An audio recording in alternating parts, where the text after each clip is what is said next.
மனசுல அம்புட்டு என்ன கவலை அப்படி பாடுனீங்க? பாடுனா பாரம் குறையும் சொல்லுவாங்க, அதனால பாடுனேன்.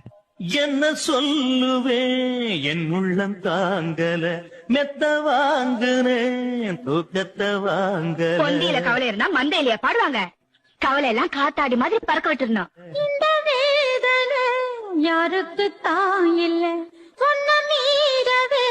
பாருங்க பெரிய போட்டு, இங்க பாருங்க பெரிய போட்டு. யாருமே இல்ல, பொட்ட மாதிரி யாரும் இல்லாம முன்னாடி உட்கார்ந்து எல்லாம் ஃப்ரண்ட்ல உட்கார்ந்திருக்காங்க. கீழே தான் சூப்பரா தெரியும்.